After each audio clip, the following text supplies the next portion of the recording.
First, let's start with Research Associate Rodney Huff, the lead author of the report. Mr. Huff, can you tell us a little bit about the survey and why you did it? Sure. The survey was commissioned by National White Collar Crime Center in summer 2010. It was conducted by Princeton Survey Research Associates International, which interviewed more than 2,500 people by telephone and cell phone. The purpose of the survey was to get a snapshot of the white-collar crime problem. We wanted to get an idea of the extent to which white-collar crime affects Americans. So we asked respondents about their experiences with an array of white-collar crimes in the past 12 months. In addition, we asked whether these crimes were reported, and if so, to whom. We also wanted to know how people view white-collar crime relative to traditional crime, or street crime.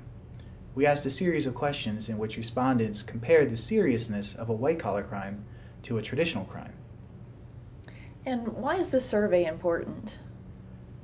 The survey sheds light on a relatively neglected area of research. It provides policymakers and academia with insight into the magnitude of the white-collar crime problem.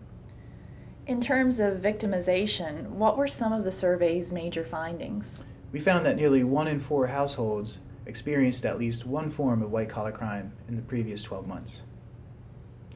This finding is significant because it suggests that white-collar crime is more pervasive than property crime and violent crime. According to the 2008 National Crime Victimization Survey, 13.5% of households were victimized by property crime, while at the individual level, 2% of the population was victimized by violent crime. That's interesting. What else did you learn from the public survey? We learned that the most common white-collar crime was credit card fraud. Nearly 40% of household victimizations were credit card fraud.